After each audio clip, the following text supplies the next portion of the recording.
Well, hello. Thank you for being here. The Tao Manifesting Tarot, the most unusual tarot reading there is on the internet, maybe anywhere. I've done tarot for over 20 years. I don't think it predicts anything, at least from my experience, I don't think it does. Once in a while you might get lucky, but the real value of tarot is being your kryptonite, giving you the ability to manifest in a positive direction. Tarot is the science of potential. You get a frequency from the reading, or maybe several frequencies. I try to marry them into one cohesive idea. I try to keep it simple. I want to inspire you. So tarot, from my experience, 20 years of doing tarot, tarot is the science of potential. I also have been doing astrology, numerology. Both of those about 50 years. Those two disciplines are sciences on their own. They're the science of cycles, within cycles, within cycles, within cycles. I remember growing up, the old folks around me at the time said, there's nothing new under the sun. And I thought, bullshit, man. My generation, we're going to come up with new stuff. We're going to do things a new way. No, we didn't. And the new generation today, not coming up with anything original either. History repeats and repeats and repeats and repeats again. And that's the value of astrology and numerology. So what I do is I combine the tarot and the astrology numerology into one package. The focus is the tarot. It's the kryptonite. It's your ability to make pictures in your own head. Okay? Not from some damn computer, supercomputer, AI, any of that shit. In your head. The human brain is still superior. No, maybe we can't throw up the thousands of bits and pieces of information at real fast speeds. But we're able to weave in some wisdom, some information. We're able to make stories. And you set those stories in a scene. And that's where the astrology, numerology come in. So I primarily focus on the big planets, Pluto, Neptune, Uranus. I focus on them because those three move the slowest and have the most profound impact. They set the table for your life. As these cycles repeat and repeat in different ways, but as they repeat in a predictable manner, we are confronted with different situations. Situations we had no control over. We had no input in.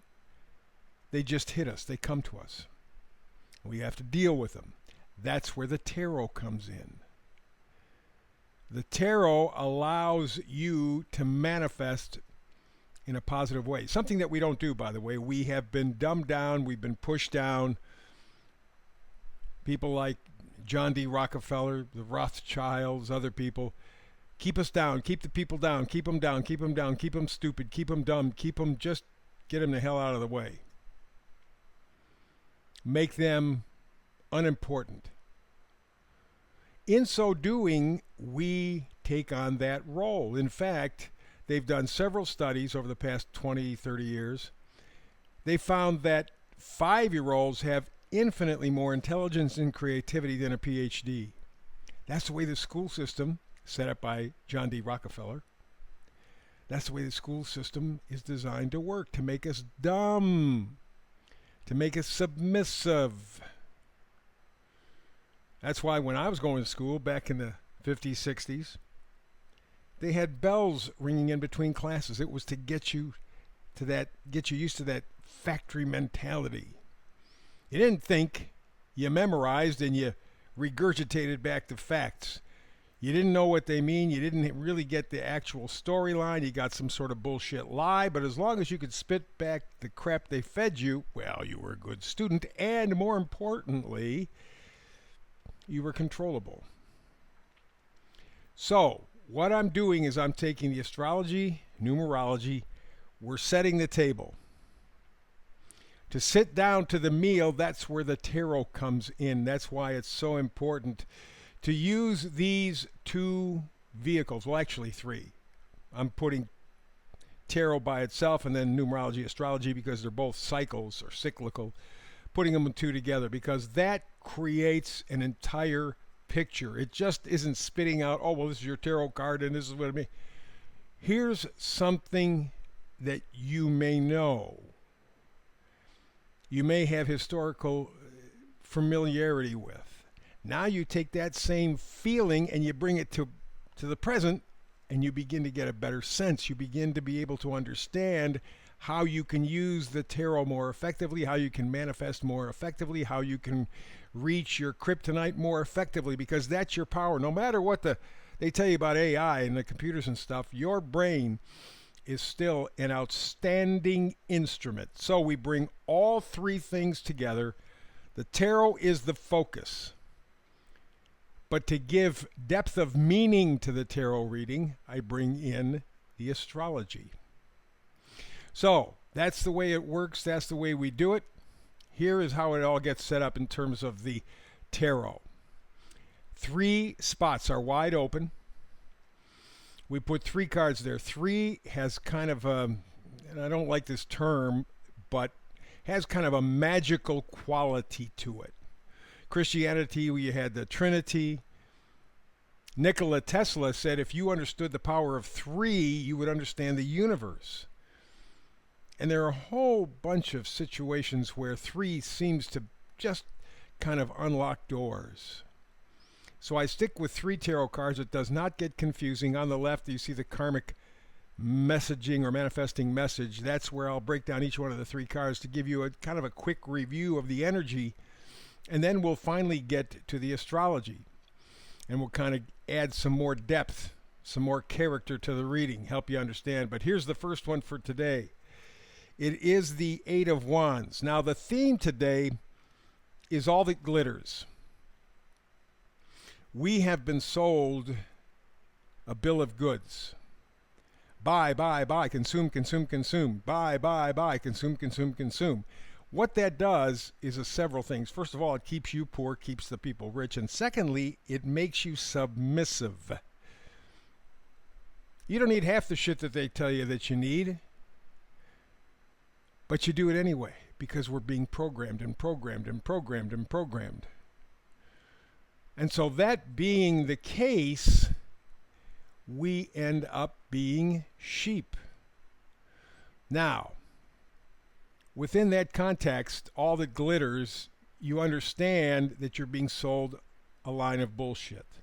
The glittery stuff doesn't amount to anything. It's the humanity that matters. It's the friendships. It's the love. It's the memories. It's the joy of living that count, not the pennies or dollars or whatever. Bigger house ain't going to make you happy. More cars aren't going to make you happy. Take a look at the rich and famous. They live shit lives because they're empty in their soul. And there's some tremendous positivity coming your way.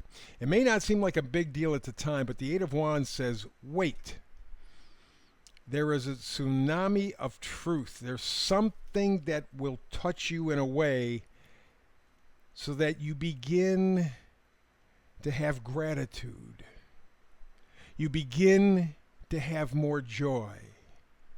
Don't try to guess where it's coming from. Don't try to guess when it's coming.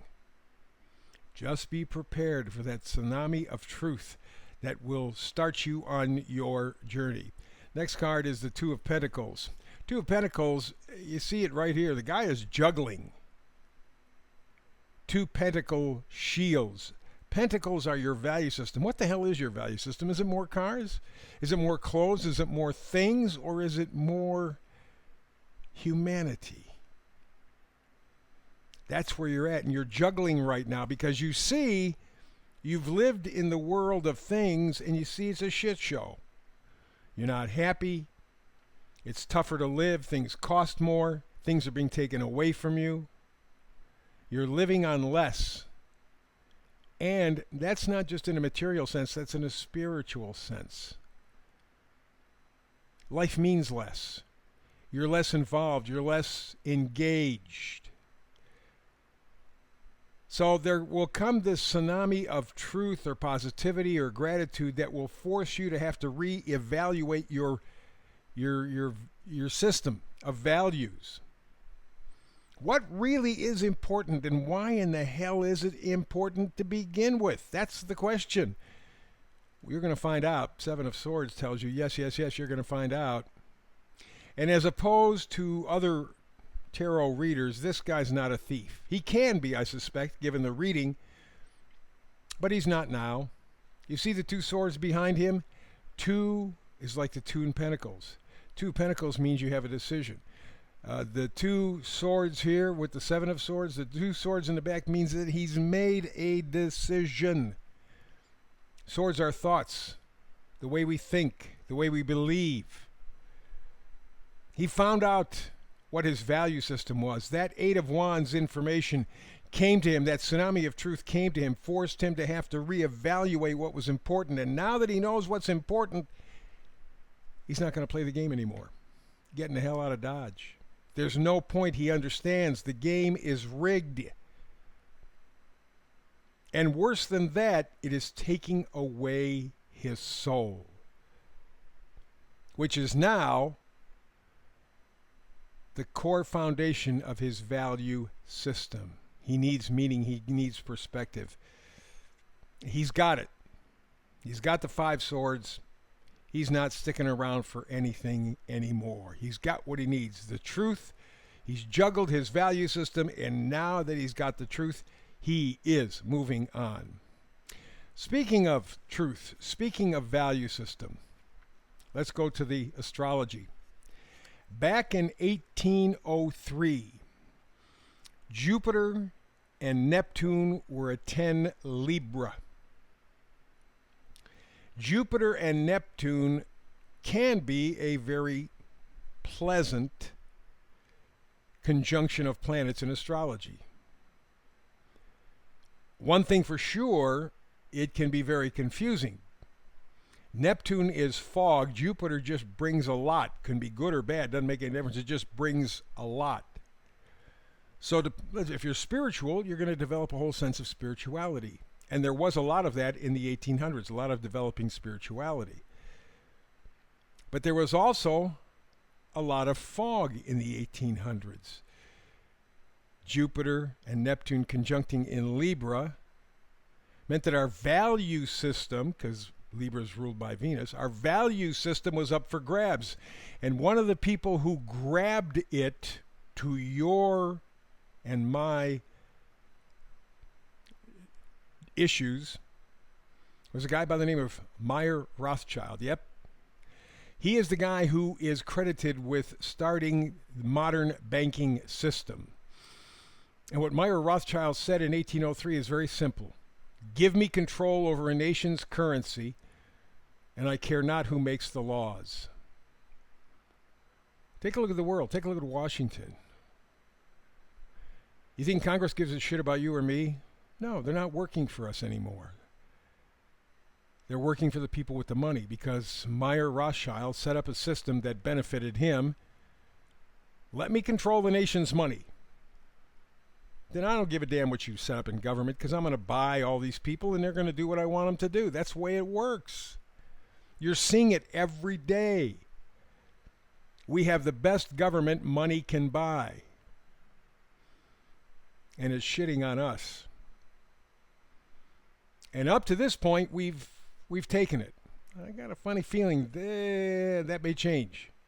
But now you know why you have such a system that seeks to seek and destroy everything that's decent. Because 1803, Mayer Rothschild, the man who is credited with starting the modern banking system, said, give me control over a nation's money, and I don't care who makes the laws, because I will have the money and I will get my way. Again, going back to the tarot, there is a moment of gratitude that is coming to you that will change your values and set you free. Free from this system. Because no matter what you do, I don't care if you invest in crypto, I don't care if you invest in gold, I don't care if you invest in Wall Street, the Rothschilds and people like them control the system. They set up the system. You're never going to win. They're just going to play with you. Anytime they want to, they're going to play with you. So keep that in mind. All that glitters, huh? That's it for this time around. Time to wrap this thing up. As it says at the bottom of the screen, all we get is time and choices. Be wise with both. That's the whole idea here. But please, as we wrap it up now, like and subscribe. This is a huge battle going on in the internet. It is sneaky. It is subversive. They are just pulling subscribers off. They're pulling any kind of program or any kind of meme, whatever offends the political system, whatever offends the Rothschild banking political cartel, they are removing. What I need is for you to like and subscribe. If you are so inclined, please like and subscribe. Back again tomorrow with more tarot stuff. You and I doing it again. Peace and blessings.